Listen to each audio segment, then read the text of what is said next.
8:49, this is your morning in 8 minutes. 2 people are recovering today after being shot in Monroe County. The TBI is now investigating. This happened just off of Highway 411. When police got there, they found a man shot multiple times. While deputies were treating him, the suspected shooter drove by and pointed a handgun at law enforcement. After a chase, the suspect got out of the car on Gudger Road and challenged deputies again with a gun. Investigators say that's when a deputy was forced to shoot the suspect.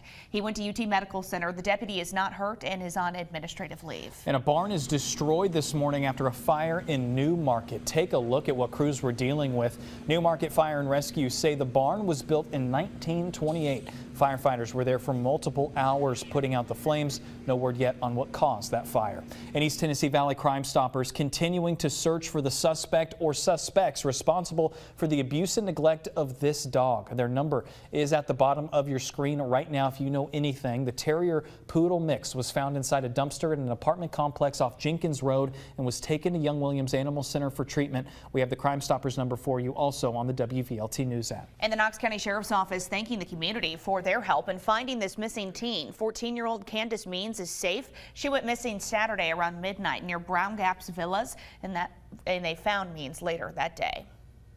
Happening today, you'll be able to hear from candidates in the upcoming elections for Knox County Sheriff and Mayor. Town Hall East is hosting a forum tonight. Right now, Sheriff Tom Spangler and former Sheriff Jimmy J.J. Jones are the only candidates for the job. Both will speak and answer questions tonight. On the mayor side, Democratic candidates Bob Fisher and Tyler Givens are expected to attend.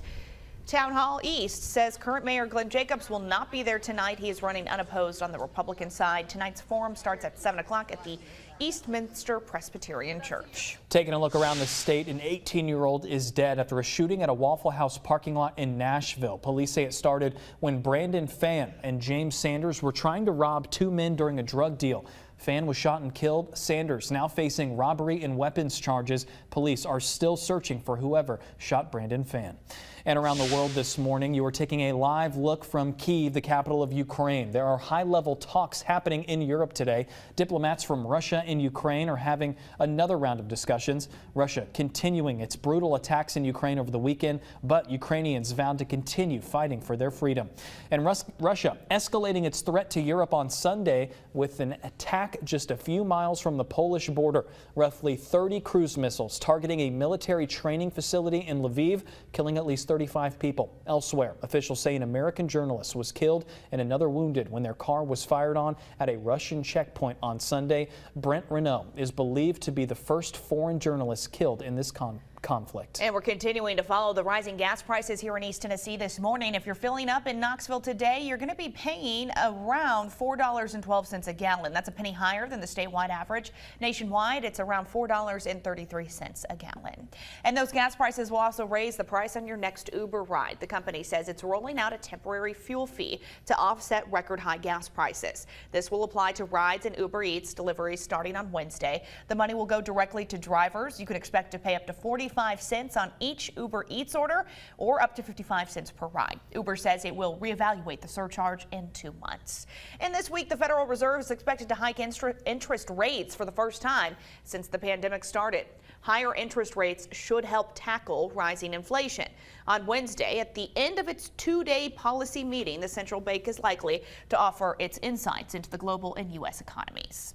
And WVLT is proud to be your official station of the Vols, and the Vols are back in Knoxville this morning, waking up as SEC champs. And today, you can start filling out those March Madness brackets. Oh yes, the Vols earning a 3 seed in the tournament, like it or not, unfortunately, and will take on the Longwood Lancers on Thursday afternoon right here on WVLT. So who is Longwood? Well, they won this year's Big South Conference tournament. Both teams will square off on Thursday afternoon in Indianapolis. Tickets for the game start around $45 on the NCAA website. And this comes after the Vols secured an SEC championship for the first time since 1979, beating Texas A&M yesterday 69-50. Freshman guard Kennedy Chandler named SEC tournament MVP. Vol Nation coming out in full force last night to welcome the team home at Stokely Hall. all on the UT campus. That's so fun. And the Lady Vols, they're headed to the tournament for the 40th straight year. They'll take on Buffalo Saturday at Thompson Bowling Arena. We'll let you know once the time is announced and the TV information as well.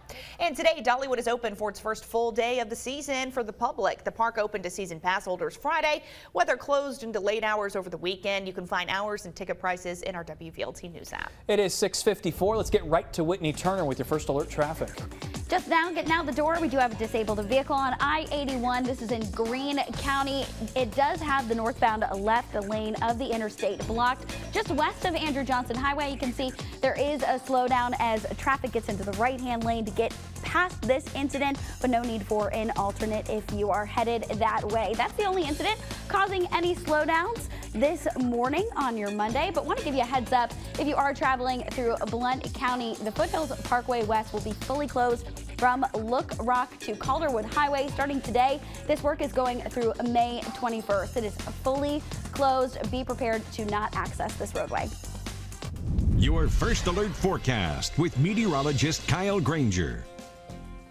Hello, my friends. Hope you're having a great Monday. Hope you had a great weekend. We're nice and ready for this week ahead. And you know what? A totally different story as we get back into the 70s by the time the week ends. We've got a mix of sun and clouds for the start of the day today. That sun is rising a little bit later than you might be used to thanks to that time change. 33 Oak Ridge, 32 Knoxville. Good morning.